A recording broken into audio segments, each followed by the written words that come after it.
Boa noite, pessoal.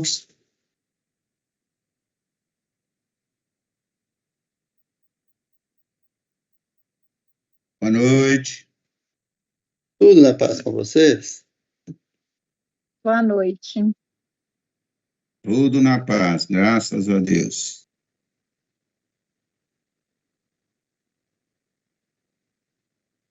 Boa noite, tudo bem, graças a Deus. E com você, Ricardo? Tudo ótimo. Tava ali ajudando minha esposa a colocar o piquitito para dormir.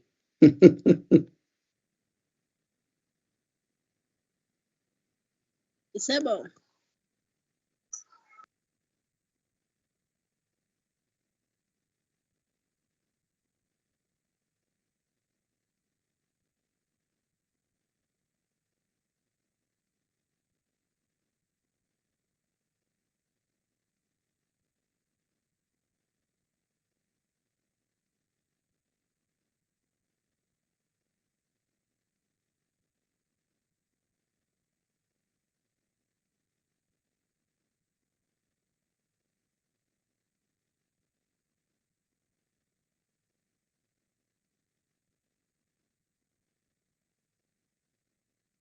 Podemos começar, pessoal? O pessoal está entrando ainda, vou esperar um pouquinho. Como é que foi a semana de vocês?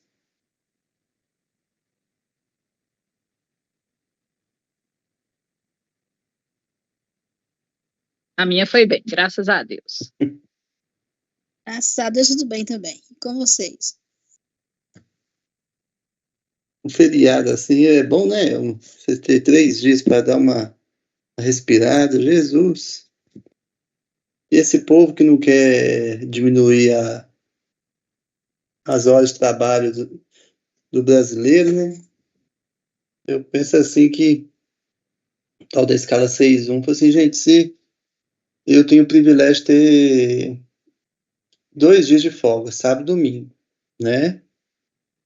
Às vezes o sábado e domingo você não consegue descansar como é que devia, né? Na hora que você começa a descansar, você já chegou a segunda.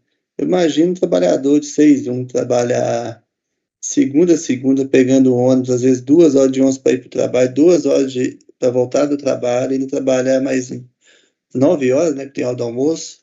É pesado demais. Jesus. E ainda tem gente que defende também acabar com o feriado, você sabe, né? Passar os feriados para os finais de semana. Aí, tipo assim, é para explorar, é para voltar à escravidão mesmo para o trabalhador. Jesus tomar conta.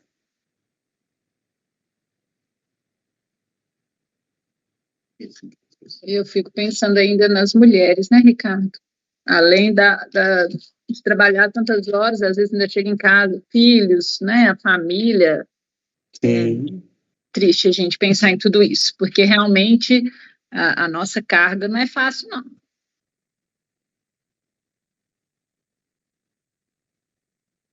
Eu sou de uma geração, não só a geração, minha criação, mas eu mesmo, aonde que nós participamos da vida familiar. Eu não tenho esse negócio de ajudar minha esposa. Eu falo que eu faço de tudo dentro de casa, mas não porque eu ajudo, eu faço porque é minha obrigação como, né, quem mora na mesma casa, quem é pai. Então, assim, ajuda, ajuda parece como se fosse uma coisa como responsabilidade do outro e eu estou auxiliando a outro, né?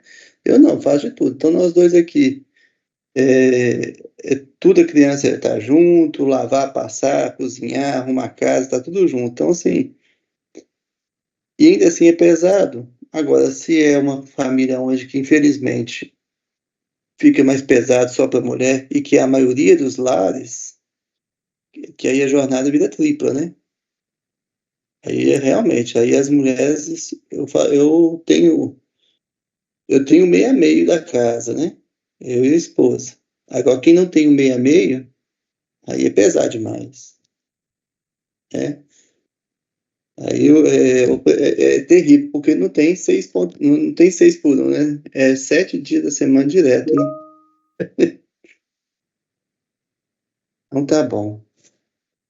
Pessoas, Então, vamos lá. Nós fizemos um caminho onde nós vimos como surgiu as igrejas, mas também nós olhamos um pouquinho como surge a intolerância e as brigas entre as igrejas. Muitas delas por causa de fatores humanos, fatores que são da fragilidade humana que impacta na igreja. E esses fatores a gente viu que tem a ver com o poder político e o poder político dentro das igrejas de liderança. Tem a ver também com status, com quem é mais importante, aquelas guerras que a gente viu sobre o Papa ou o patriarca de Constantinopla, os dois, quem seria o primeiro, o mais importante, o líder supremo. Nós vimos também questões de falta de perdão, não perdoar, ódio acumulado. A gente explicou isso como a questão, por exemplo, que o ser humano ele é desproporcional quando ele se sente, né, assim, mais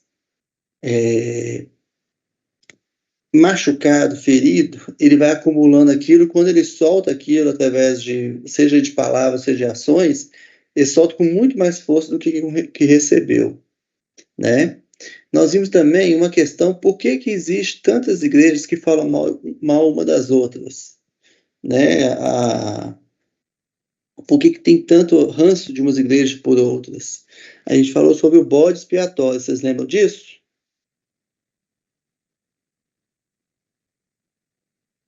Não lembra? Estou vendo cabecinha girando aqui, é bom. O bode expiatório, gente, é uma teoria de um filósofo chamado René Girard, aonde que ele estudou sobre a forma como que certos grupos se organizam e não se destroem, mas se organizam para destruir um outro. Aí eu dei um exemplo, que é o caso, por exemplo, de grupos, panelinhas de escola, que se juntam para provocar bullying, né? Fazer bullying contra uma pessoa, por causa de alguma característica. Quando junta aquela panelinha, aqueles adolescentes, por exemplo, seja eles meninos, meninas, não importa, aquele grupo tem todos os egos humanos, todos os problemas humanos ali. Está tudo ali. E aí, aquilo vai influenciando, vai atrapalhando, vai machucando o grupo.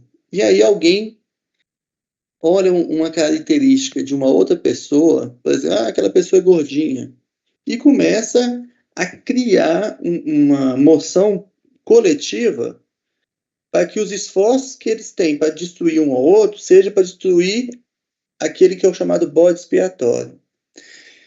E nas igrejas, algumas igrejas, elas ganharam força de palavra, de ofensa, com uma forma de união, né? Haja vista que a gente viu, por exemplo, de um pastor um tempo atrás chutar uma imagem de Nossa Senhora Aparecida. Mas por que ele faz isso? Né? Por que o discurso, tem tanto discurso de raiva, de ódio? Eu sempre preciso, numa pregação, citar o outro, citar aquele que já não pertence.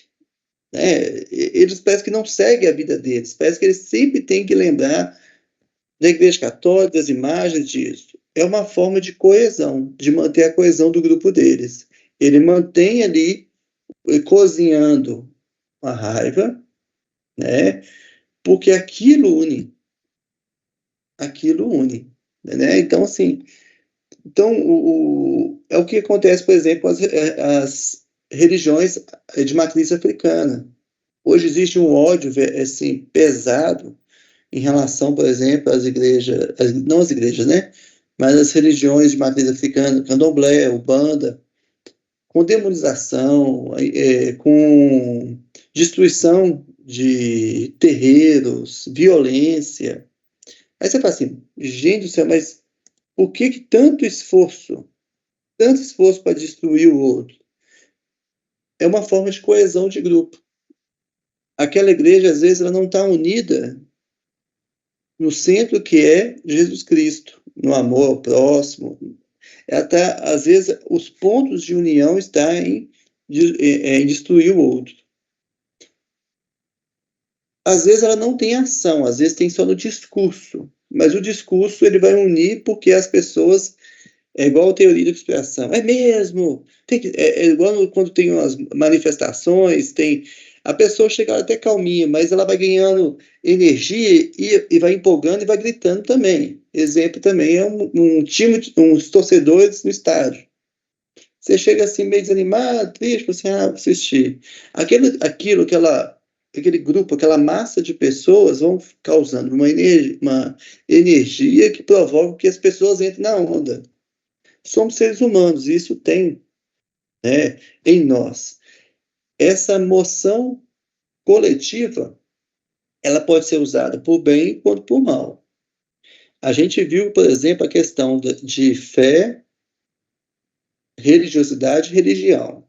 Religiosidade é essa minha abertura para o sagrado, meus sentimentos, minha emoção, aquilo que eu tenho de particular e que me abre para o superior, o luminoso, aquilo que me transcende.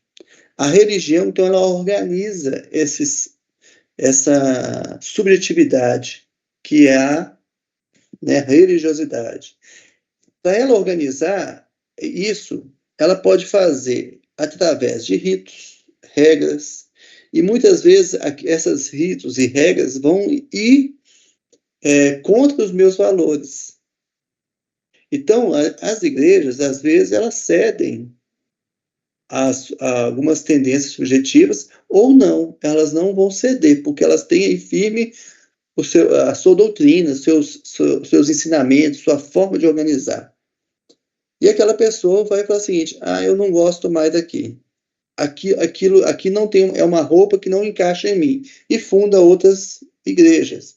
Ou ela vai atrás de uma outra igreja que se adequa ao seu jeito de pensar, ao seu jeito de louvar, ao seu jeito de se posicionar diante da política do mundo, ou ela vai acontecer um fenômeno que está acontecendo, que é o fenômeno mais digamos assim, crescente no Brasil, são os cristãos sem igreja, os desigrejados. Pessoas que foram pulando de igreja em igreja, algumas porque elas não se sentiram em casa, foram humilhadas ou sofreram alguma coisa, em outras porque elas não se encaixaram no nível da teologia, da liturgia, da pastoral, ou porque ela viu, ou em outras porque ela até que concordava, mas ela viu testemunhos ruins que contradiziam a mensagem. Essas pessoas do desencanto é um grupo cristão crescente que a gente tem que se preocupar. E aí, nós como missionários, né, que o Papa Francisco tem, desde que ele entrou no seu ministério aí, né, como bispo de Roma, tem falado: a missão do cristão é de levar alegria, porque essas pessoas, elas se desencantaram, se entristeceram com o cristianismo. Então agora a gente tem que fazer com que o cristianismo seja mais alegre. Só que a desunião do cristianismo, ele é um ponto também de a gente perder nossa credibilidade, porque os cristãos, se eles não concordam entre si, se os cristãos eles não conseguem dialogar entre si, então significa que os cristãos eles têm talvez assim ou uma infidelidade ou um contra-testemunho daquilo que ele prega. Tá? Então, esse aqui é um grande resumo que a gente pode dizer assim, um tapa na cara dos nossos tempos. E a gente viu que existem diversos tipos de igreja. Nós temos igrejas que são da linha protestante histórica, igrejas que surgiram dentro do pentecostalismo, que são mais fortes aqui no final do século XIX e século XX, e também tem as igrejas neopentecostais. Essas igrejas neopentecostais, alguns especialistas também chamam igrejas de mercado, né? igrejas um pouco que é como se fosse um comércio. Você chega, pega um produto e sai. Algumas não formam comunidades. São igrejas muito difíceis de dialogar devido a seu nível de fundamentalismo, né? E também a questão, é difícil dialogar com essas igrejas porque elas, dentro daquilo que une elas, tem a ver também com combater o mal. E combater o mal significa combater a outra igreja que não concorda comigo. Porque o ecumenismo, você precisa, por mais que a gente tem que ser cristãos ecumênicos como uma vocação do cristianismo, uma missão do cristianismo, nós não temos que também ficar dando murros na água em igrejas que não queiram dialogar conosco. Então a gente tem que ter essa ponderação, esse respeito pela nossa história. Aquele que se abrir, vamos sentar junto, dialogar e partilhar o pão, né? Aquele que não abrir a porta, sacode a poeira dos pés e vai embora. Né? A gente tem que provocar, à medida que as igrejas vão provocando o ecumenismo, outras igrejas serão incomodadas pelo exemplo, pelo testemunho. Eu cito isso pelo o último tema do ecumenismo que nós vamos tratar hoje, é a questão do Conselho Mundial das Igrejas. Já ouviu falar? Não? O Conselho Mundial das Igrejas, gente, é uma tentativa de ecumenismo muito forte que surgiu nas igrejas evangélicas, protestantes, né? Um grupo de igrejas na Europa, históricas, principalmente históricas, né? Elas sentiram que precisava ter um ponto de união, de coesão, de diálogo. E essa união chamou-se Conselho Mundial de Igrejas. E esse Conselho Mundial ele tem alguns organismos. Esses organismos, alguns cuidam, por exemplo, do debate, o diálogo sobre as missões. E ajudou a organizar, por exemplo, alguns lugares que tinham missões de várias igrejas. E aí uma igreja começava quase que concorrer com a outra missão. Aí o conselho começou a organizar. Ele falou o seguinte, não, vamos parar aí, né? A gente precisa se organizar em relação à missão. Então esse conselho começou a dar o seguinte, aquele território que chega a uma comunidade, ali está indo a mensagem de Cristo. Não precisa ser outra igreja vir e tentar pegar os cristãos dali. Né? Então começaram a organizar a missão. Uma outra que também é a parte da doutrina. A parte da doutrina começou a ter teólogos de diversas denominações para começar a dialogar sobre aquilo que congrega, aquilo que é comum e aquilo que não é. E então, assim, para esclarecimento. Uma outra forma, outro trabalho que eles fazem também é em prol da humanização, da justiça. Então, eles são, por exemplo, o Conselho Mundial de Justiça hoje, ele deu uma declaração aberta contra o Estado de Israel. Ele é contra a religião judaica? Não.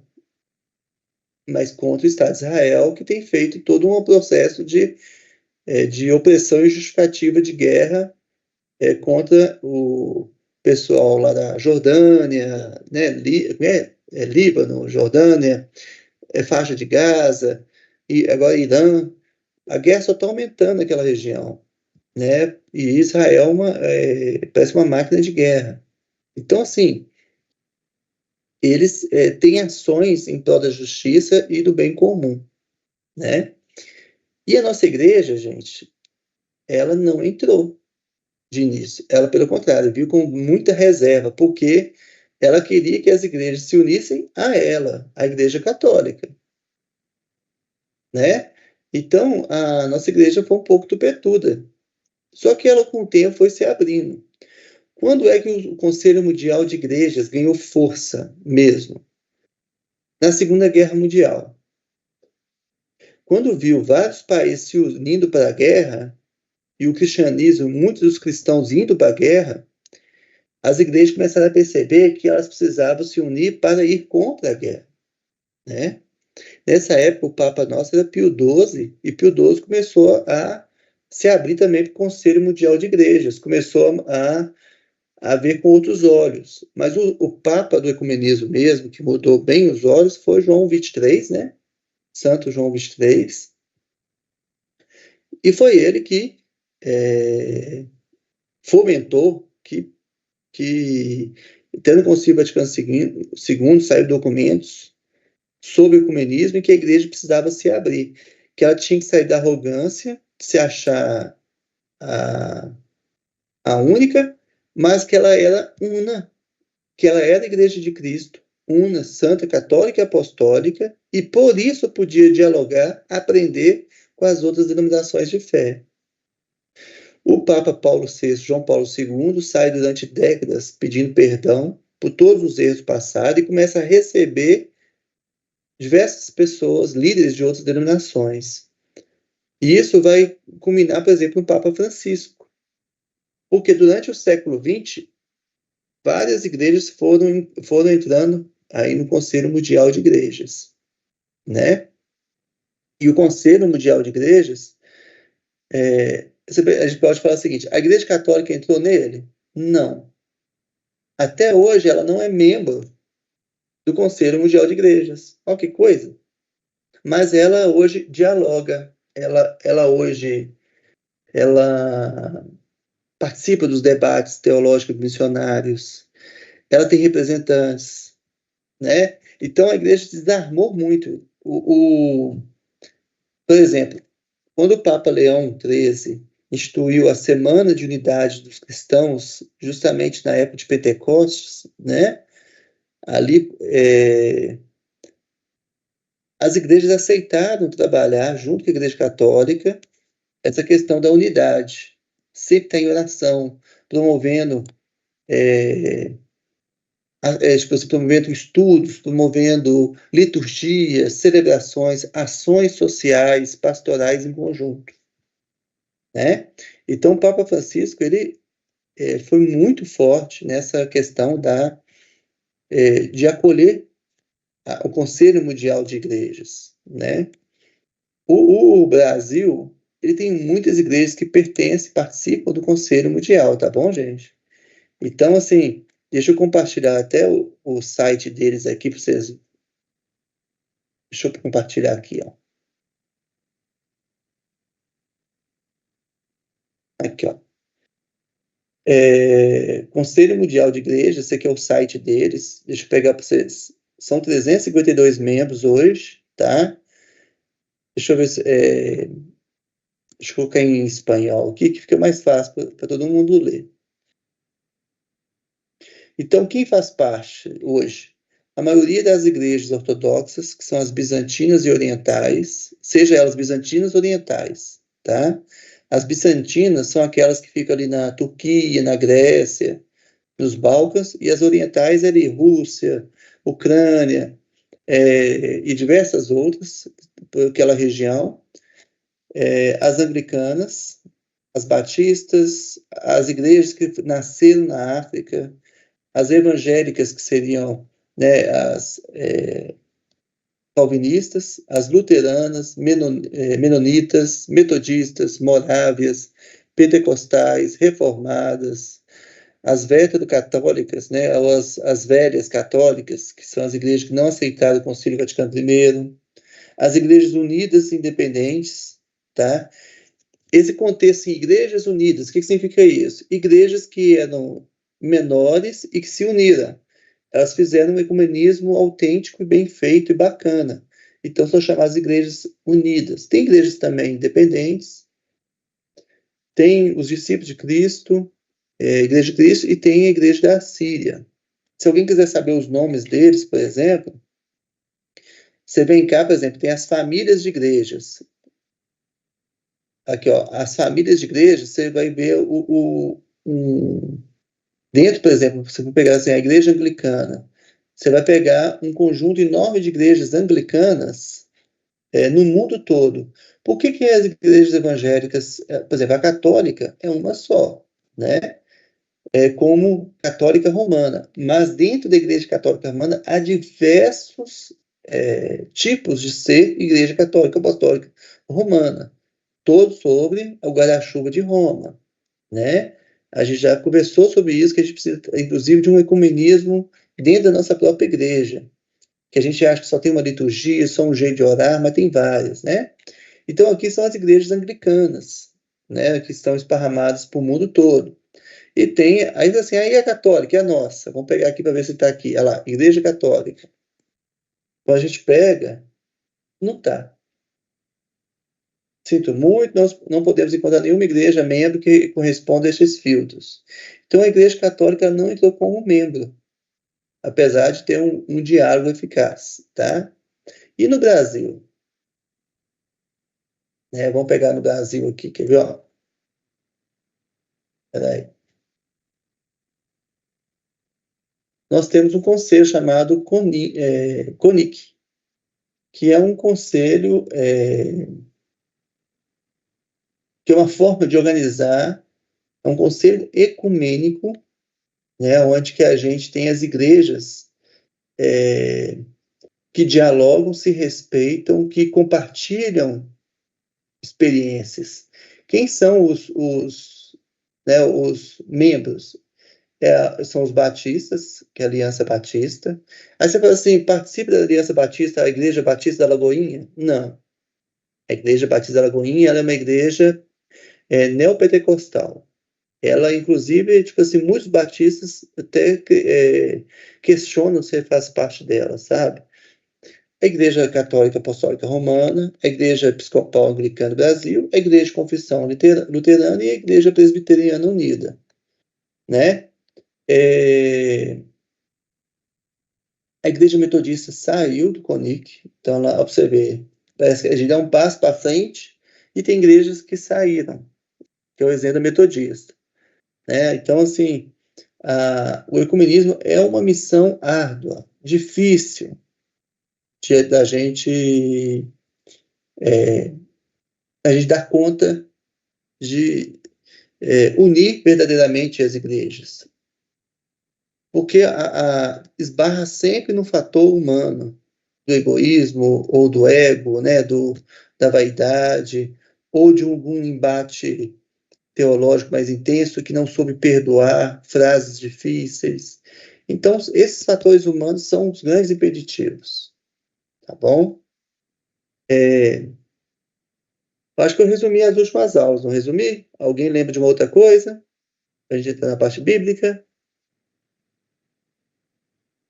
Então, tá bom. Então,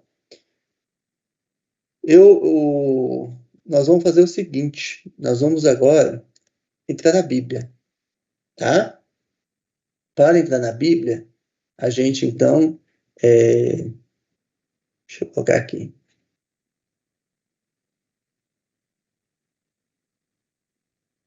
Nós vamos ler o texto bíblico juntos.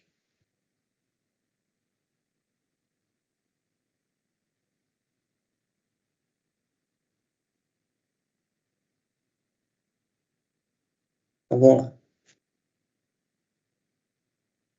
O primeiro texto que a gente pode pensar aqui como por que isso, esse investimento, por exemplo, no curso de teologia, de um tempo para a gente estudar, aprofundar, ter uma visão de conjunto, né, sobre isso. Por que a gente investiu esse tempo todo? Porque ele é a missão do ser cristão. Jesus, ele o tempo todo, ele coloca isso como uma grande missão do ser cristão. Então, tem diversas passagens e momentos bíblicos que a gente vai caminhar, e se vocês lembrarem, peço para vocês trazerem algumas lembranças do texto bíblico, aonde que mostra Jesus sempre reunindo as ovelhas desgarradas. Ele se diz que ele é o bom pastor. Em João 10, né, no capítulo 10, a partir do versículo 11, ele coloca de forma muito forte: eu sou o bom pastor. O bom pastor dá vida pelas ovelhas. né? Então ele se apresenta como um líder, mas não um líder qualquer, um que dá a vida pelas ovelhas. Ele se sacrifica pelo seu pastoreio, né? Para aqueles que Deus confiou a eles. Um empregado trabalha somente por dinheiro. Ele não é pastor. E as ovelhas não são dele.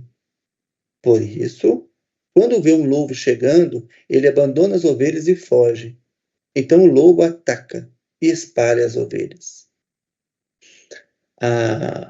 Nós podemos dizer, gente, que parte das grandes questões de desunião das nossas igrejas são os lobos, né? Líderes que não estavam se servindo ao invés de servir. Deixa eu dar um exemplo. Faleceu ontem um pastor Rima, né? Que ele é um fundador da igreja Bola de Neve Churchill. É uma igreja que esparramou no mundo todo, focada em esportistas. Tanto é que em alguns lugares do púlpito, né? Onde que se dá a pregação, é numa prancha de surf. Muitos famosos participam dessa igreja. O foco dela é um culto mais musical e pregação. Só fica nisso, música e pregação. E ele tinha essa vibe mais esportista, tanto é que morreu de moto, né? Ele teve um acidente de moto. Só que teve uma crise dentro dessa igreja porque ele que esbanjava, né? Juventude, alegria, tudo, tinha uma vida de contra-testemunho, através de, por exemplo, importunação sexual, através de arrogância em algumas questões, inclusive deu um racha dentro da igreja.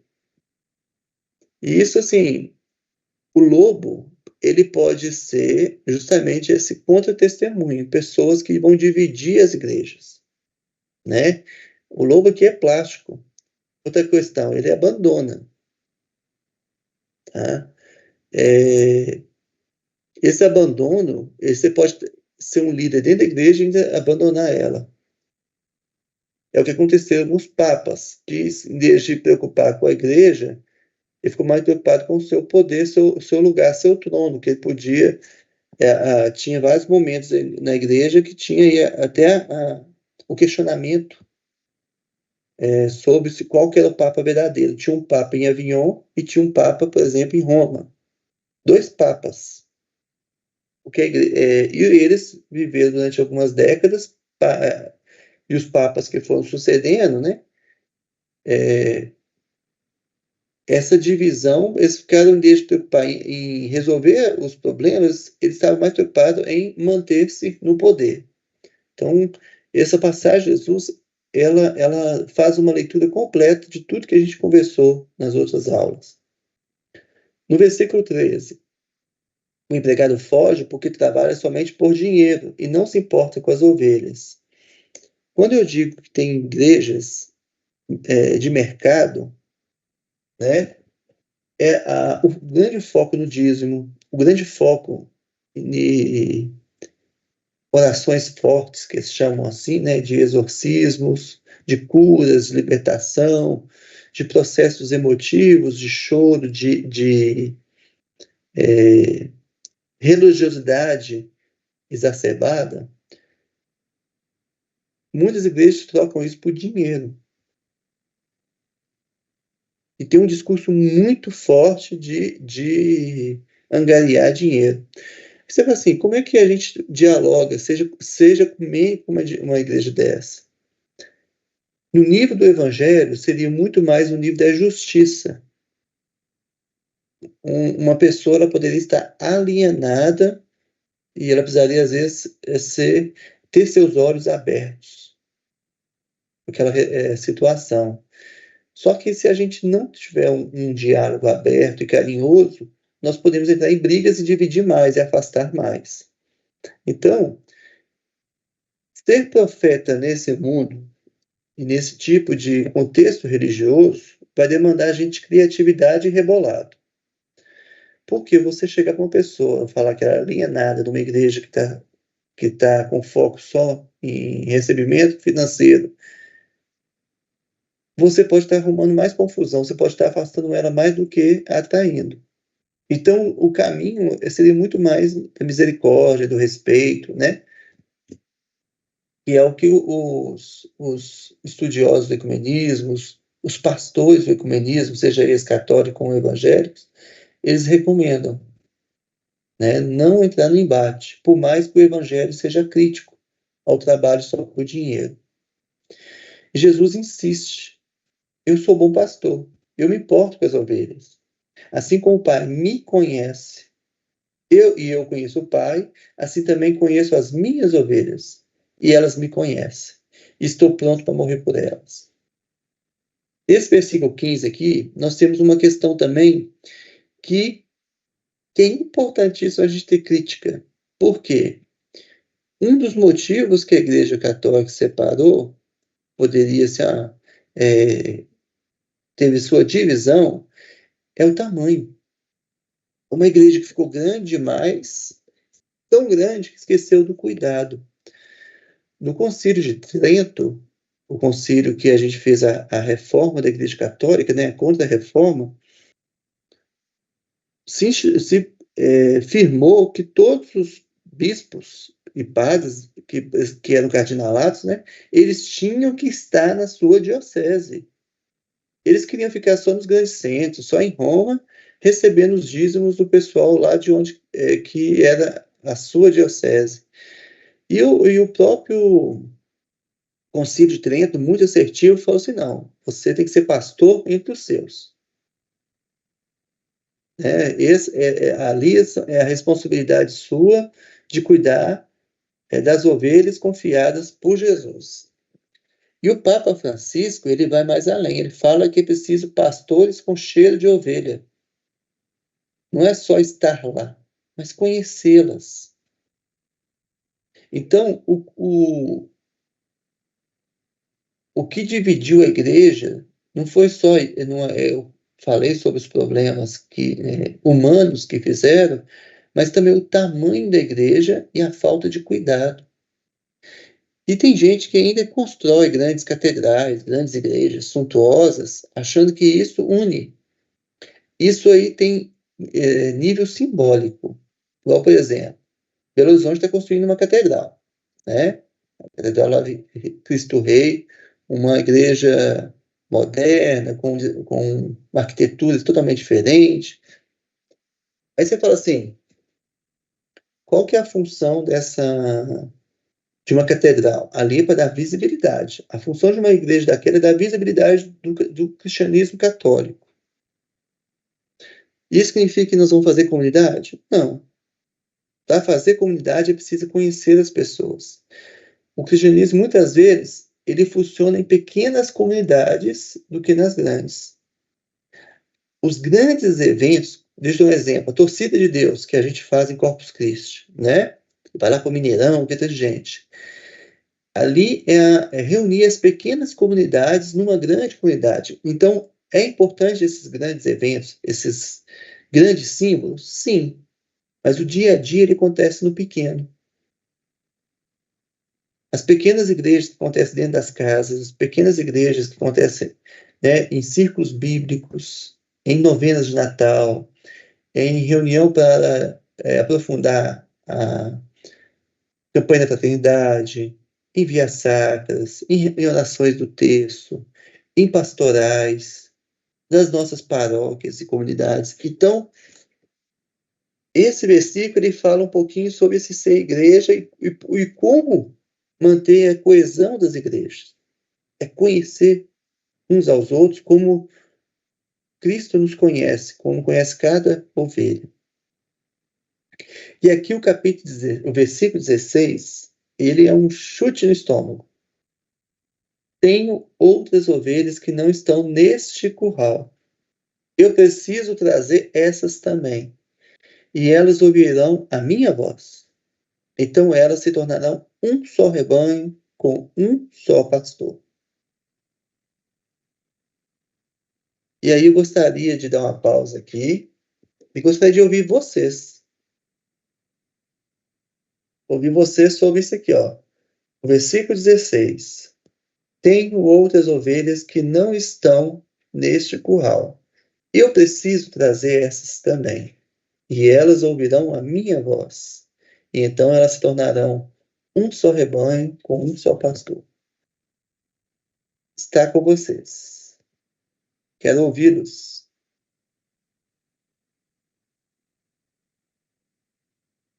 Quem são essas ovelhas que não estão no curral?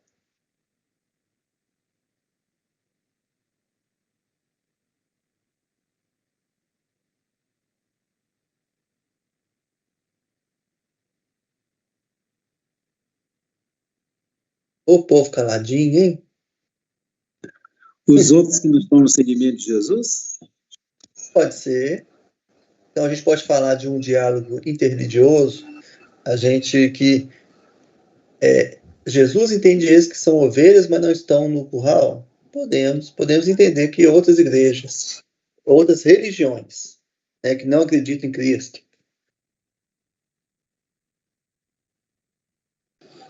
O que eu ia dizer, isso que poderia ser também esses que seguem outras denominações, né, os budistas, né, os outros que acreditam em outras denominações, aquelas que seguem Maomé, né, tem também, não tem? Sim.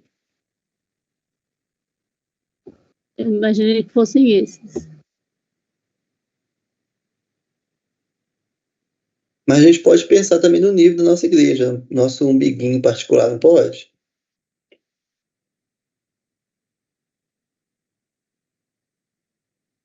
O que vocês acham? Seria A gente pode essas, dizer das pessoas. Vamos ouvir o Marcos aqui. Marcos seria Edson. essas diversas correntes que tem dentro da igreja, conservadores, como é que chama? Os carismáticos, cada um pensando a igreja de uma forma diferente, ou não é gerindo a igreja, não sei como dizer a palavra correta aqui, mas vendo a igreja de uma maneira muito particular, daquela forma que mais atende o seu interesse. E não necessariamente seguindo aquilo que Cristo pensou para todos, né? Então, não, eu vou me aproximar mais de Cristo, louvando, cantando, eu no silêncio, eu na questão dos costumes de vestimentas, por exemplo, né, como a gente viu aqui, as filhas de Maria, né, que tem que estar com o rosto coberto, mais parece o Islã, né, tá, tem essa coisa de ter que se cobrir, vestir, né, o rigorosismo danado, aquela coisa tão, assim, um rigor extremo, né, como se fosse para chegar até Cristo, tivesse que ter um rigor extremo. Não quer dizer que a gente possa viver de qualquer forma, relaxadamente. Tem que ter certos critérios, realmente. Mas não há necessidade, a meu ver, não há necessidade de ter tanto formalismo. Então, talvez... e aí é que entra também, acho que, o ecumenismo dentro da nossa própria igreja, né? Essas correntes precisam de dialogar para ver o que nós todos temos em comum e não ver o particular de cada um. Então, assim, quando a gente fala que Jesus conhece as suas ovelhas uma a uma pelo nome, é uma linguagem para dizer que ele conhece a diversidade das suas ovelhas, né? Ele conhece a diversidade das suas ovelhas, sabe que elas não são uníssonas, que elas não cantam o mesmo canto, né? Ela tem essa diversidade. E que tem umas que estão fora, inclusive, do grupo, que conhece a sua voz. A gente tem igrejas, ou que chamam-se igrejas, que são para-cristãs. Elas são, assim, parece que são cristãs, mas tem uma divergência do núcleo central das outras igrejas. A gente viu que são, por exemplo, os Mormons, que é a Igreja de Jesus Cristo, os Santos dos Últimos Dias.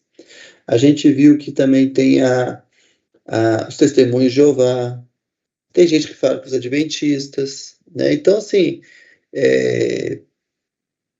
há uma diversidade dentro do cristianismo, mas também uma diversidade de compreensão do cristianismo, há uma diversidade de compreensão de quem é Deus, e há uma diversidade de visões de Deus. Jesus não está preocupado onde a ovelha está, ele está preocupado elas ouvirão minha voz e me seguirão. Mas você fala assim, então vamos levar a voz de Jesus através da palavra de Deus na missão. O problema é que a gente desfigura a palavra com o nosso testemunho. A palavra tem que chegar no testemunho. E quem tem que falar é Cristo, não nós. Né? Então é importante essa visão. Essa questão que a gente coloca do se tornar um só rebanho, um só pastor, isso aqui não é, assim, isso aqui é uma ilusão, uma utopia. Não. É uma palavra profética de Jesus. Alcançaremos um só rebanho, um só pastor. Só que o caminho para isso vai demandar muito suor. E é por isso que ele coloca também como missão nossa. Né?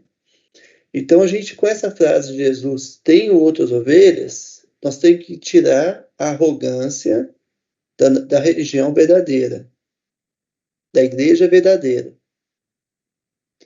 né, que Jesus reconhece. Vocês vão ter na cabeça suas aí, eu sei que vocês vão ter. Quer ver um exemplo? O caso daquela a mulher que chega falando que sua criança está doente e ela é de fora. Ela é cananeia. É um lugar de ateus ou de pessoas que creem em outras religiões, em outros deuses.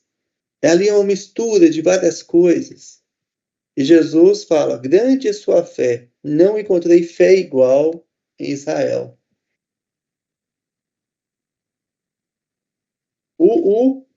Vocês lembram do centurião romano? Não vi entre os filhos de Israel uma fé tão forte, tão igual. Então Jesus reconhece que mesmo aquele outro que vem de uma outra tradição, ele tem a fé capaz de compreendê-lo, de permitir que ele haja na vida da pessoa, né? Então, a gente acha que Jesus Cristo só traiu os judeus? Não, ele traiu pessoas de outras religiões. Paulo, ele foi o chamado apóstolo dos gentios. Paulo, Barnabé, né? Timóteo. Esse povo, ele saiu para os de fora, né? Os de fora. Mostrando que, tipo assim, o cristianismo não é só para os meus, não é para o meu grupo. Isso é importantíssimo, né? Essa visão que o cristianismo ele é para todos. Isso que significa catolicidade do cristianismo.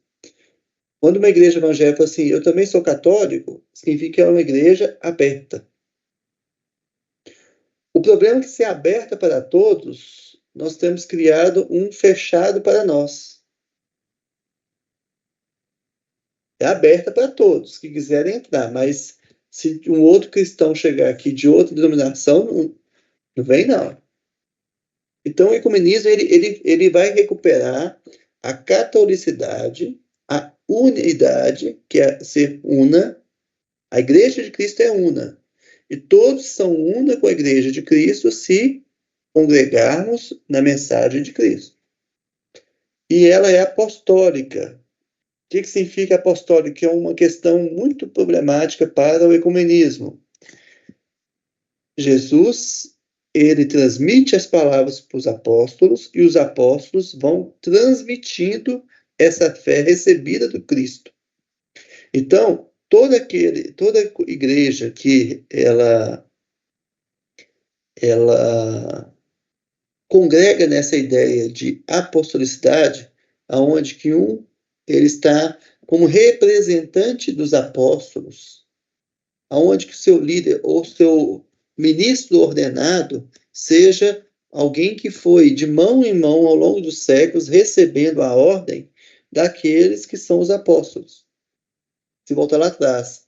Então, por exemplo, quando uma igreja, igual a anglicana, a gente mostrou aqui no CONIC, né? Anglicana, presbiteriana, quando você pega uma igreja dessa, e ela tem, por exemplo, o batismo. Como a gente entende que aquela igreja também ela é apostólica, ela está na sucessão apostólica, eu consigo receber o batismo dela. Eu não vou questionar o batismo dela. Eu não vou rebatizar ninguém.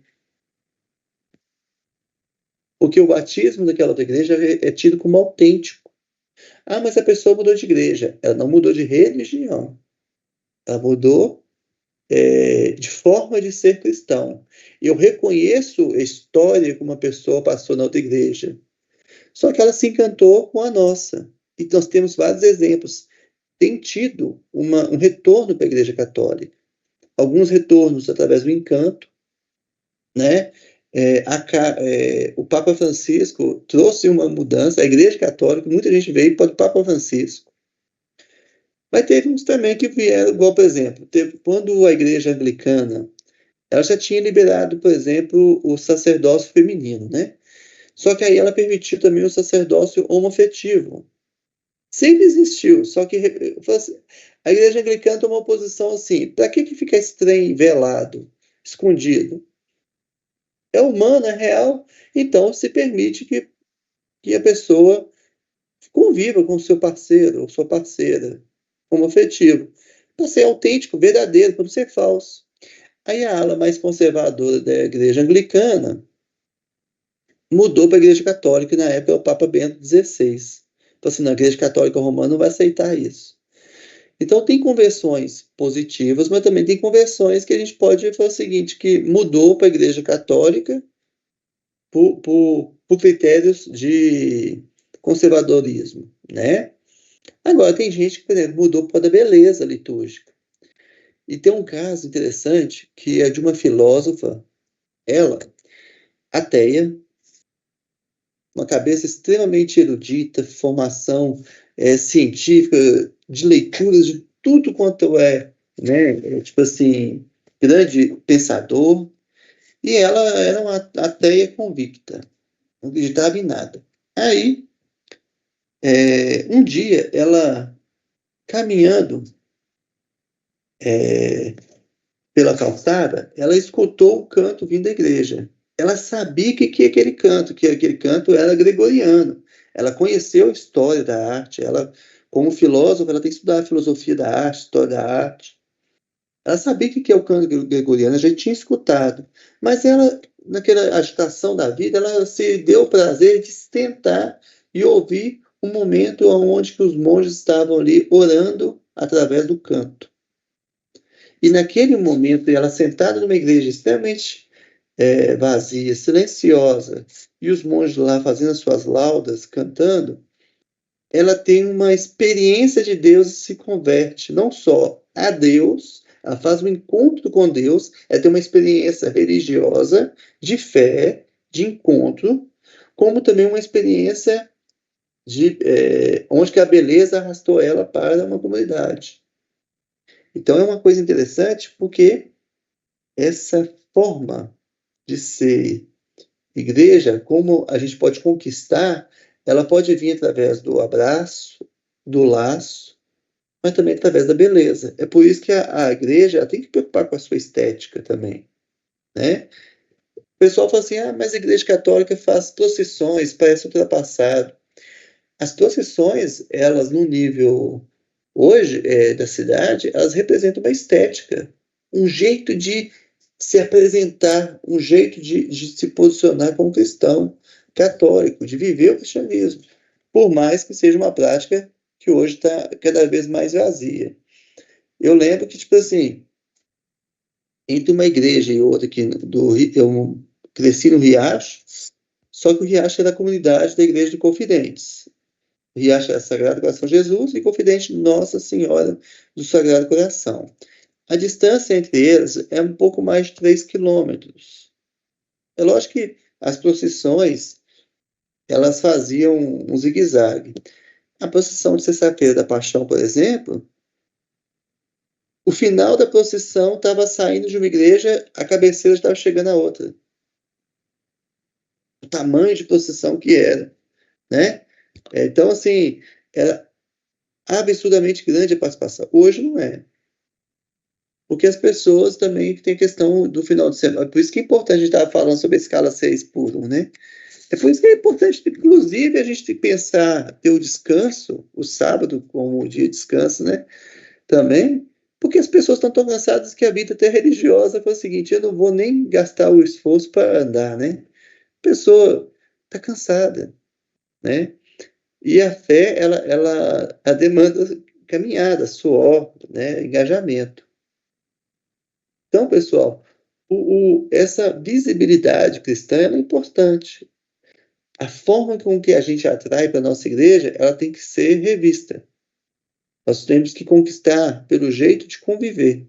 Nós não somos igreja de trânsito. Quer ver uma igreja de trânsito? São José, lá no centro. É uma igreja de trânsito. É muito. Ela tem uma comunidade? Tem, que é pequena. Não é grande. Mas é uma igreja que todo dia tem caras diferentes. A igreja ela tem que ter. Você tem que sentar numa assembleia de uma missa e reconhecer quem está do lado. Quando eu falo que é conhecer os nomes, se a gente quer, tipo assim, fazer com que as pessoas se sintam em casa ou que a nossa igreja se mantenha, é através disso, de laços, de relações. Tá? Vocês topam uma parada hidráulica? Então vamos dar uma pausa de uns 5 minutinhos, tomar uma água, ir no banheiro, pode ser? Então até daqui a pouco. Sim, Pode ser. sim.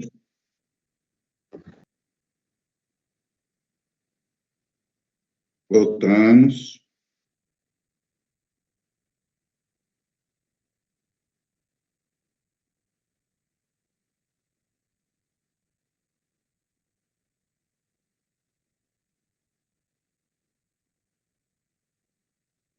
Sim, voltamos. Então vamos lá.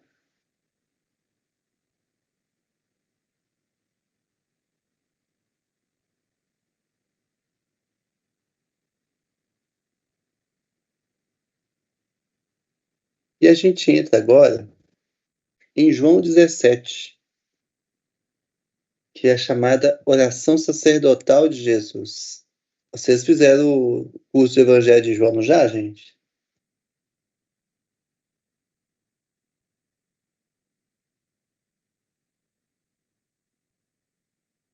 Tomara que já, né?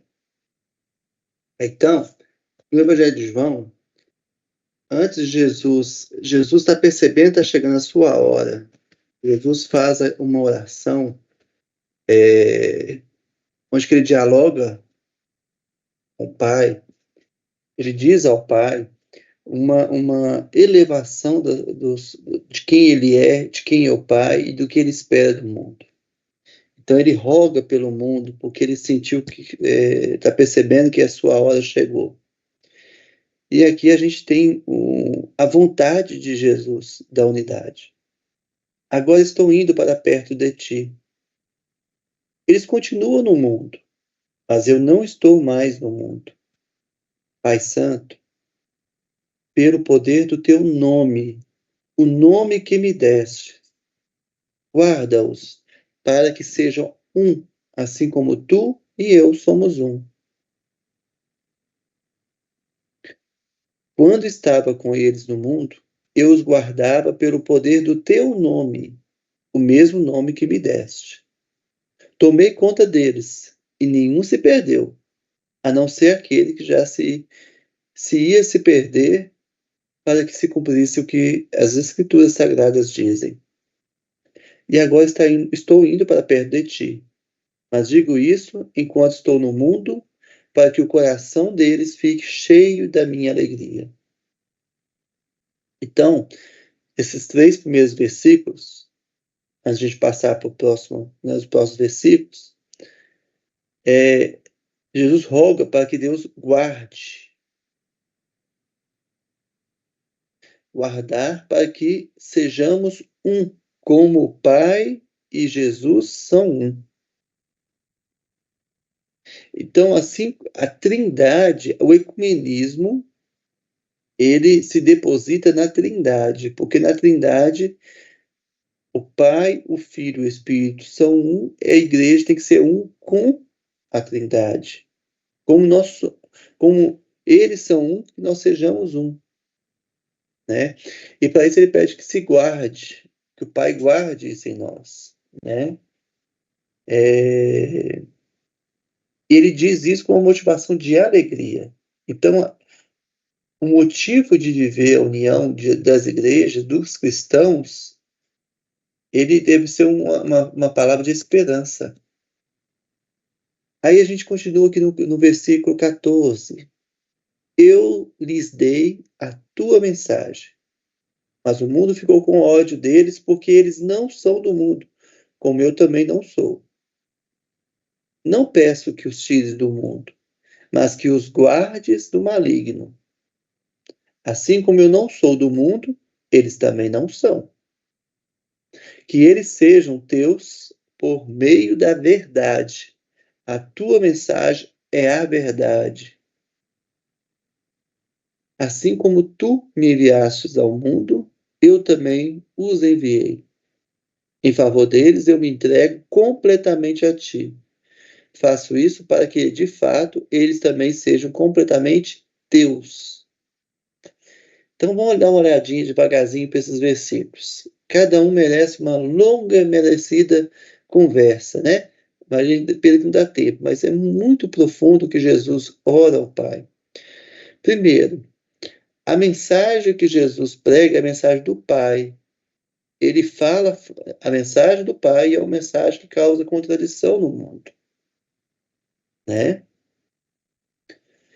Só que Jesus não quer que a gente saia do mundo, quer que a gente viva no mundo e dê testemunho no mundo. Mas ele pede ao Pai que nos guarde do maligno. No mundo, com todos os pecados, os erros do mundo, mas protegidos do maligno. Né?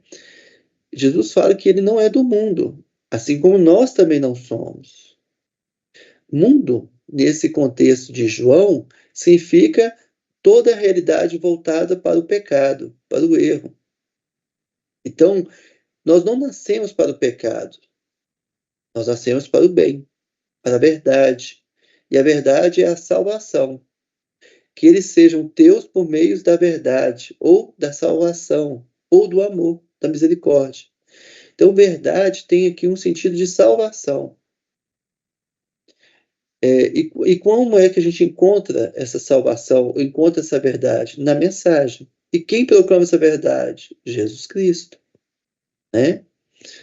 Então, assim como recebemos do Cristo a mensagem de salvação, a mensagem verdadeira, nós também somos enviados para ela. Ecumenismo e missão são muito próximos. E não dá para ser missionário sem ser ecumênico.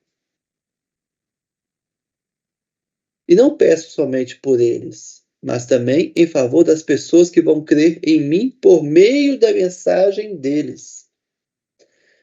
Então, esse aqui nós temos uma frase da sucessão apostólica. A igreja defende a sucessão apostólica nessa parte. Por quê?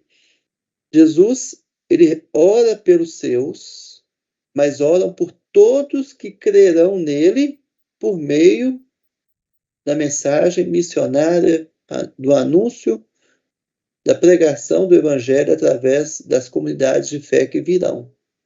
Então, há aí uma oração perene pela igreja peregrina no mundo. E peço que todos sejam um. E assim como tu, meu Pai, estás unido comigo e eu estou unido contigo, que todos os que crerem também estejam unidos a nós para que o mundo creia que tu me enviaste. Então, aqui, se queremos ser verdadeiramente cristãos missionários, temos que ser ecumênicos. Porque a forma que a missão vai fazer sucesso é quando a pessoa que não crê em Jesus Cristo perceber também o processo de união, perceber a trindade no jeito de viver cristão. Aí, igual, por exemplo, Marcel falou agora há pouco, mas como ser unido? Como é que você está unido numa igreja que tem umas linhas tão assim heterodoxas, umas bem assim doidas, né? Assim, umas coisas que a gente fala assim, gente, para que isso? Ainda assim, ser cristão missionário ecumênico. Ainda que temos uma dificuldade de ser cristão missionário ecumênico. Porque a grande questão aqui não é preocupar com o que o outro está colocando na cabeça, é preocupar o que eu tenho na minha cabeça. A questão não é preocupar se o outro está tendo uma visão mais conservadora. Não, a questão é a minha questão ética de jeito de viver no mundo. Né? Então, a grande questão aqui tipo assim, cada pessoa assumir a sua responsabilidade de ser um ponto de união, um ponto de encontro onde as pessoas podem se encontrar com Deus. E no versículo 22, a natureza divina que tu me deste, eu repartir com eles, a fim de que possa ser um, assim como tu e eu somos um. Então, Jesus compartilha o seu ser divino conosco. Quando a gente comunga, batiza, crisma, quando a gente vive a vida testemunho, do testemunho, a gente está ali vivendo essa natureza divina. Tá? Eu estou unido com eles e tu estás unido comigo, para que eles sejam completamente unidos, a fim de que o mundo saiba que me enviaste e que amas os meus seguidores como também me amas. Arrematou. E aí a gente tem o capítulo 42 de Atos, que é o capítulo 2, desculpa, de Atos, versículo 42 em diante, que é um capítulo pós-Pentecostes. Ou seja, a igreja é fundada no Espírito, sustentada no Espírito, e ela se mantém unida no Espírito. O Espírito Santo, ele é o gerador, fomentador do ecumenismo. O Espírito Santo ele não pode ser abandonado, esquecido. Inclusive, Jesus coloca que o pecado contra o Espírito seria o pecado contra a identidade de Deus, contra o núcleo central do amor de Deus em ação. O Espírito é a própria ação cristã, é o agir, é o verbo, né? De agir. Jesus é o verbo de Deus e o Espírito torna o verbo encarnado. Então, gente, essa visão da igreja, vamos ler aqui essa passagem muito conhecida. E todos continuavam firmes, seguindo os ensinamentos dos apóstolos, vivendo o amor cristão, partindo pão juntos e fazendo orações. Todos que criam estavam juntos e unidos e repartiam uns com os outros o que tinham. Vendiam as suas propriedades e outras coisas e dividiam o dinheiro com todos, de acordo com a necessidade de cada um.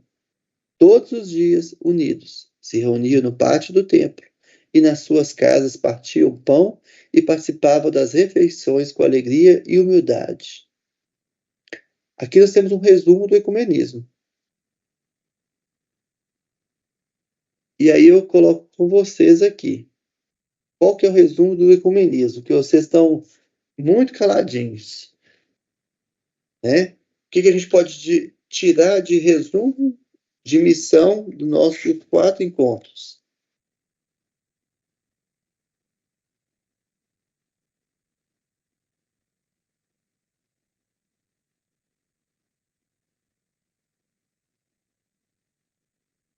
Pessoas a gente pode colocar como alguma coisa da missão esse esforço, né, que a gente tem que fazer. O padre lá da minha comunidade fala muito sobre a igreja em saída, né, que a igreja tem que fazer a parte dela do convencimento, né, de pregar o evangelho, né, mas mais também na forma de ação, né, levantar do lugar, sair, né, andar, ir até onde estão as pessoas que estão precisando da igreja, precisando, né, de um alento do evangelho, e de uma forma, assim, bem prática mesmo, bem concreta. E fala também muito sobre a questão do apego, né? Quando as pessoas, às vezes, estão dentro da comunidade, às vezes assumem um cargo de alguma coisa, assim, e não quer deixar aquele cargo, quer tomar conta, né, do cargo da igreja como se fosse dele, como se fosse uma coisa que ficasse, que tomasse conta mesmo. Então, ele faz muito esse rodízio, né, de pessoas, e fala muito da igreja em saída. A questão do acolhimento, né, que fala que é muito importante, julgar menos, né, não que você vá concordar com tudo que todas as pessoas fazem, mas o julgamento, ele afasta, né, as pessoas, ele deixa as pessoas, o condicionamento, né, de participação, de ingresso, né, dentro da igreja, atrapalha muito. Então, o padre ele fala muito isso, e eu creio nisso, entendeu? Eu creio que esse acolhimento, esse não julgamento, ele é muito importante, e a igreja em saída também, né? Acho que todos os lugares onde a gente está, a gente pode fazer uma leitura do evangelho, a gente pode fazer um comentário, pode fazer como que eu vou dizer assim, como se fosse uma coisa da vida da gente, de uma demonstração da vida da gente, como a gente vive aquele evangelho, mas que em cada passo a gente fala de um jeito diferente, com cada pessoa a gente faz um acolhimento diferente. Eu entendo assim. Sim. Ô, Mônica, você dentro desse texto que eu estou mostrando para vocês, tudo que você falou, está resumido isso aqui, ó. Vivendo em amor cristão. Tudo que você falou. Vivendo em amor cristão, né? É verdade. Alguém tem aí conseguiu captar? A Mônica já pegou um pedaço. Quais são as formas de viver o ecumenismo de acordo com, né, o Lucas colocou nos Atos Apóstolos?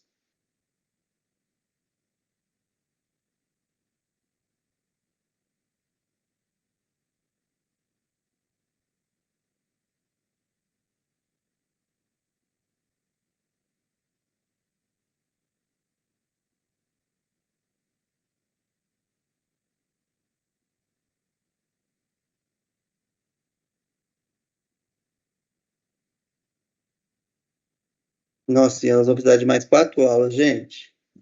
A Mônica vai precisar só de 3, porque um acertou.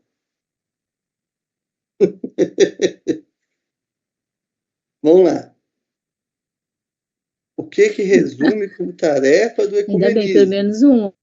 Isso. Tá ali, ó. Seguindo os ensinamentos dos apóstolos, vivendo o amor cristão, partindo o pão juntos e fazendo orações.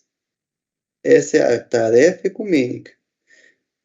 A Igreja Católica com as outras igrejas, o cristão católico com os outros cristãos, são convidados a seguir os ensinamentos dos apóstolos, ou seja, seguir o Evangelho. Seguir o Evangelho, né? Vivendo o amor cristão, testemunhando. Partindo o pão juntos. Partir o pão juntos significa caridade juntos. Lutar pela justiça juntos. Né? A igualdade, a dignidade das pessoas juntos. e fazendo orações, ou seja, celebrando juntos. Em nenhum momento fala que eles eram iguais. Pelo contrário, eles eram pessoas diferentes, que uns tinham dinheiro, outros não tinham. Uns tinham mais demanda, outros não tinham. Eles estavam juntos e unidos. Né? Então, assim, ó, não, existia, então, permanece, dá para apresentar que há uma diversidade de pessoas, porque né, dentro da comunidade, ali dos primeiros cristãos, no início da igreja, só que o que unia eles é seguir o ensinamento dos apóstolos, ser evangélico. Nós católicos também somos evangélicos.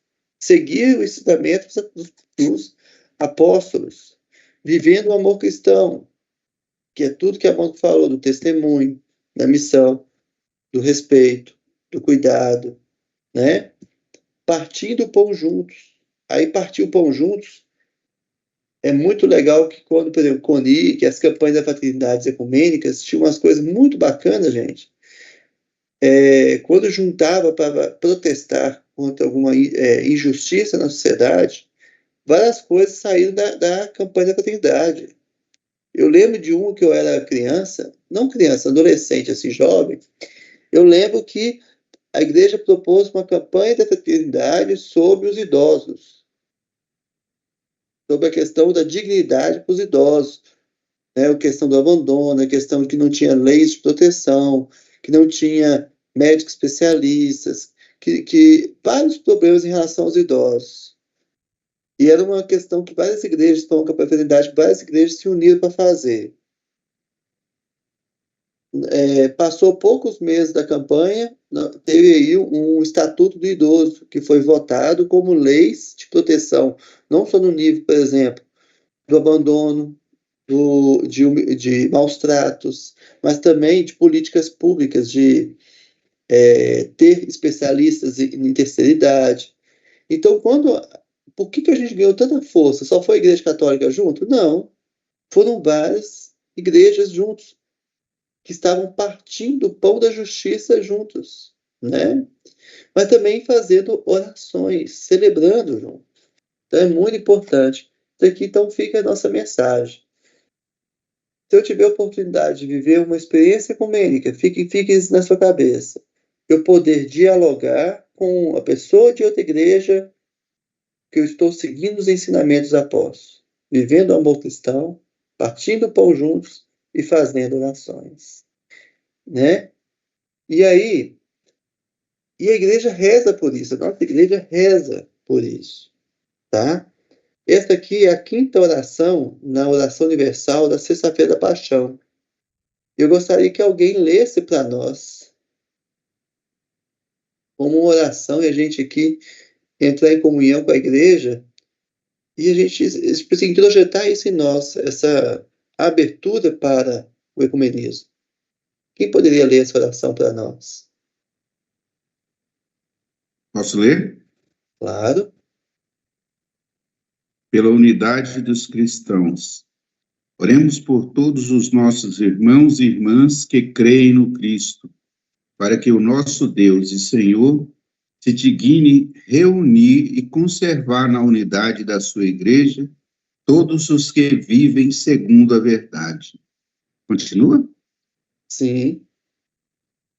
Deus eterno e todo-poderoso, que reunis o que está disperso e conservais o que está unido.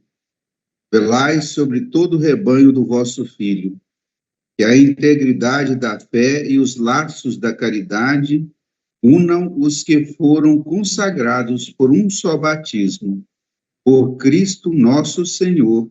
Amém. Amém.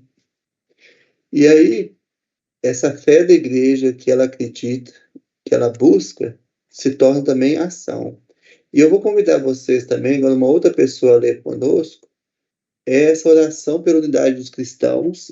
Essa oração aqui é a oração que foi produzida no Conselho Mundial de Igrejas. Então, é a oração que tem o diálogo aberto de diversas tradições de fé, tradições cristãs, né?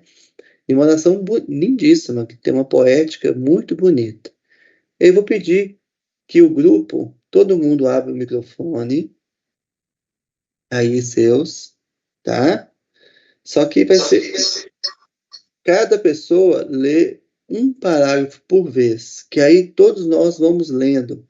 Tem a outra página aqui do lado de cá, tá? Uma pessoa lê só um parágrafo, e a gente vai lendo juntos e orando juntos, que essas palavras vão mergulhando na nossa cabeça. Vamos lá? É oração pela unidade dos cristãos. Uma pessoa aí pode começar. Tu, Cristo, vens depositar em nós tua luz de paz. Entendemos que viver em comunhão contigo é descobrir um caminho iluminado pelo teu Espírito Santo. Nesse caminho, nos chamas a caminhar juntos, com um coração simples que busca entender mais do que ser entendido. Tu nos tornas atentos aos dons que podemos receber um dos outros na tua igreja. Tu reanimas em nós o amor da tua palavra e nos enche de confiança no teu amor oferecido a cada ser humano sem condições.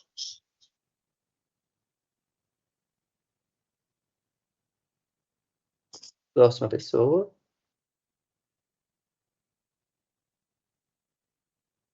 Queres que seu amor indiviso tenha rostos, nossos rostos, iluminando outros rostos, para que do fogo do teu amor nasça uma nova humanidade de irmãs e irmãos.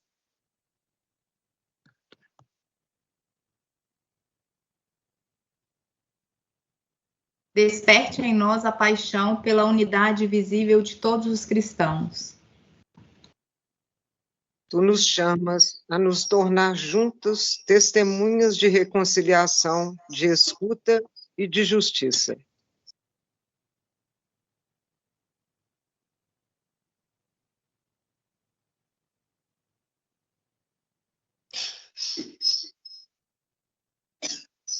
Abençoa-nos, Cristo, mantenha-nos no espírito das bem-aventuranças, alegria, simplicidade, misericórdia. Amém. Amém. Amém. Opa. Então, pessoas, acho que a gente fechou, encerrou e estou aqui aberto para vocês, né? Perguntas, diálogos. A turma do terceiro ano chega em um roteiro de 3 anos de teologia, né? E é bom a gente ouvir um pouquinho vocês, se tiverem alguma pergunta ainda, nós estamos aqui abertos. E vocês também expressarem um pouquinho que foi essa trajetória para vocês, né? Selando com o ecumenismo, né? Mais como uma missão do que como um encerramento. Eu deixo aberto para vocês da turma do terceiro ano. Mas também o segundo pode expressar um pouquinho o que foi a matéria para vocês, né?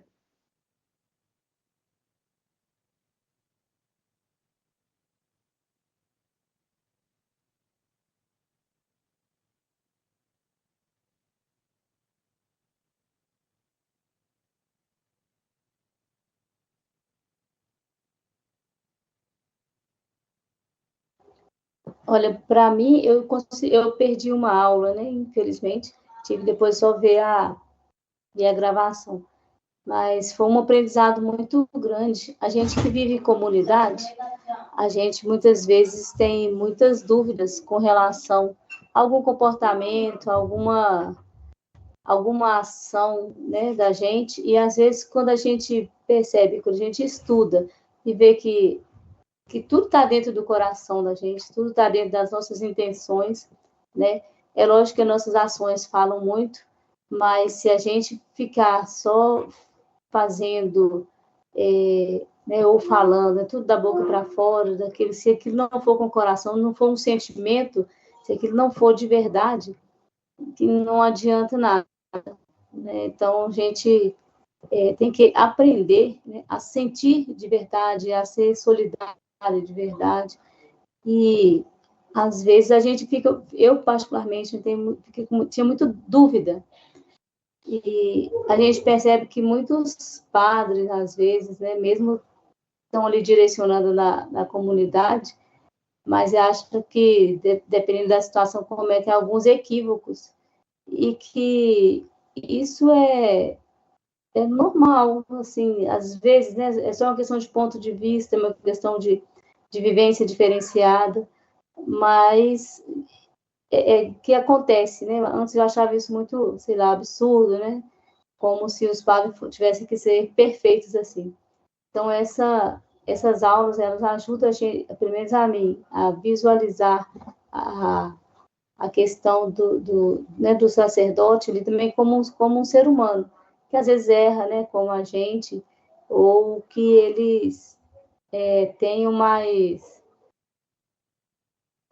às vezes, alguma dificuldade também, igual a gente tem. Eu gostei muito das aulas. Que bom, hein? Mais algum testemunho, alguma experiência, pessoal, sobre como é que foi essa temporada de teologia com vocês?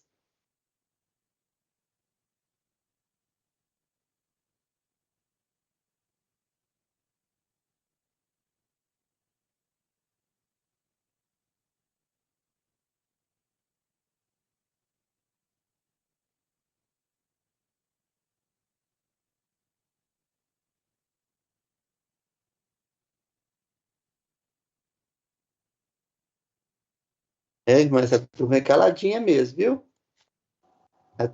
Liga o microfone, Maria José. Já liguei. Assim, a gente acompanhando, né? Engraçado assim, quando presencial, quem está na coordenação quase não tem tempo para acompanhar, né? Eu fico um pouco mudando de turma em turma, né? Mas assim, acompanhar essa trajetória, né, que a gente fez, né? Com alguns que estão aqui, são 3 anos, e de um formato que a gente, quando retomamos as aulas online, a gente pensava que não daria conta, né? Mas nós chegamos e isso é um projeto mais difícil da gente retroagir, porque a gente tem pessoas de fora interessadas, né? Quando a gente está no lugar, né, principalmente na minha paróquia, né, que já praticamente a paróquia inteira já passou pelo curso e refaz o curso, porque eles começaram, né, a participar quando era ainda lá em Betim. Depois que trouxeram o curso numa linha, depois o Ricardo e outros professores, o Helder também, deu comparando alguns currículos, deu uma atualizada, né? E claro que cada tempo a gente precisa estar atualizando, mas assim, eu destaco que a perseverança de vocês todos, né? E depois a dedicação dos professores, também a renúncia das famílias, seja dos professores, seja dos alunos, nesse tempo que vocês têm que parar diante ou do computador, ou do smartphone, né?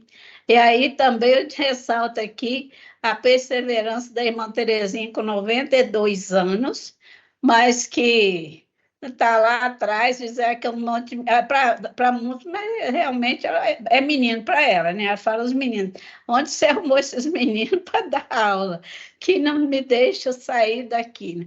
Então, assim, esse testemunho, me acho assim que a gente foi com dificuldade, mas a gente venceu. A gente chegou ao final do ano. Estamos chegando, a outra turma a gente vai estar fechando na outra semana ainda, o primeiro ano, mas nós chegamos até aqui.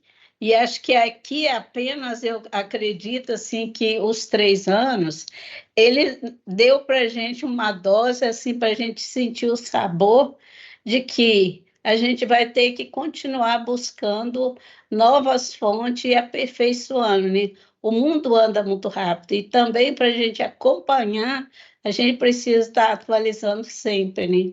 Que não é simplesmente a gente Falar, agora eu recebo um certificado, coloco lá na parede, já tô com a vida feita, né? Ao contrário, eu acho que o curso deve despertar em nós que esse saber, e sobretudo buscar ele comunitário, ele tem que ser uma permanência na nossa vida. E o Ricardo, quem está no segundo ano, está conhecendo o Ricardo agora, né? Mas o Ricardo, ele assim, desde o início, ele pediu uma licença para ajudar, esperar o filho nascer e ajudar um pouco no início, né? Mas eu acredito que já começou a voltar, né? Ele veio substituindo um professor. Eu acredito que no ano que vem já deve estar com saudade de voltar mesmo, né? E a gente continuar essa caminhada e incentivar vocês que passaram, né? Incentivar outras pessoas, independente de paróquia, para a gente caminhar.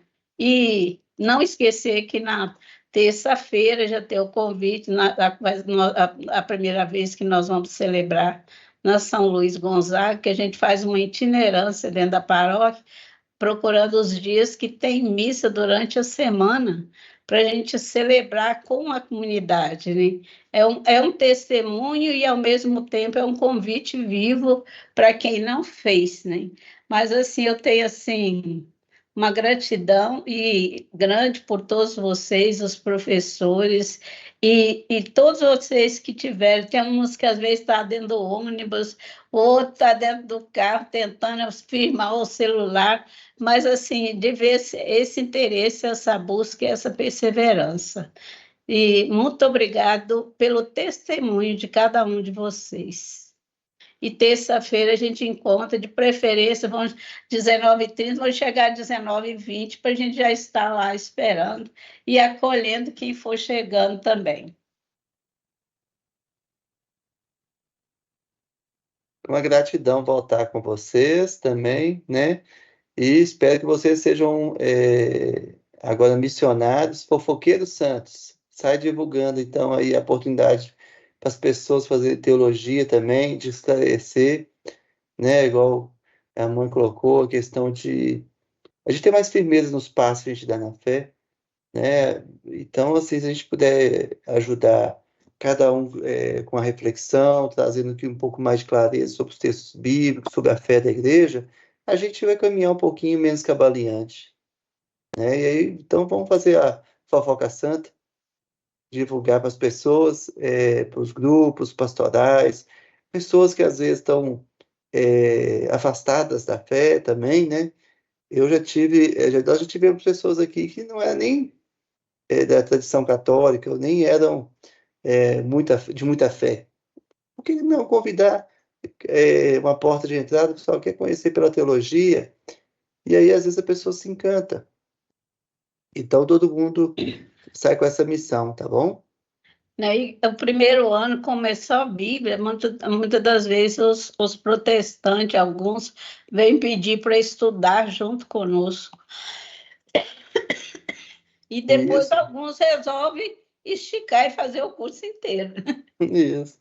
A parte bíblica é comum, né? Mas também tem algumas partes da sistemática e pastoral são comuns também, né?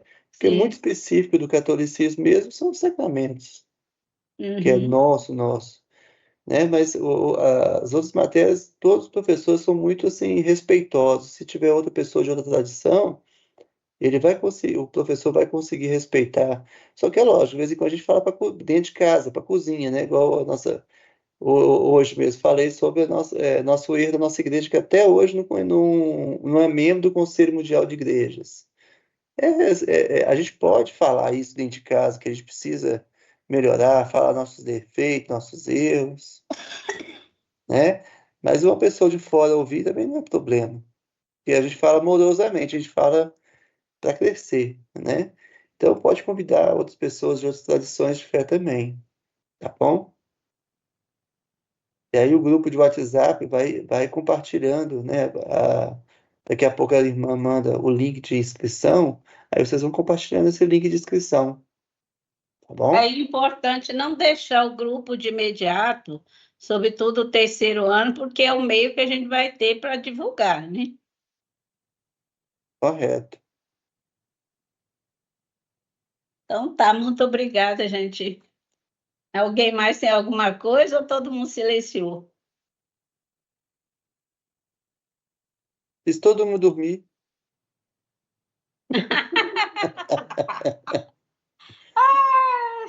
Eu garanto, se fosse aula presencial, nós estaríamos pulando, fazendo, cantando. Sim. Eu E a acho aula que fez todo aula mundo presencial pensar, né? Não dormir. Está todo mundo pensando aqui e o sono foi embora. Isso é muito bom.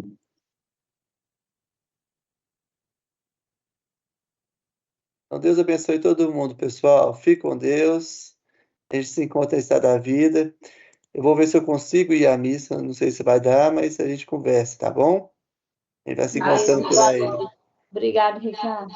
Ah, Deus abençoe. Boa Tchau. noite. Boa noite. Boa noite. Muito obrigado. Obrigada a vocês, gente. Boa noite. Boa noite. Boa noite.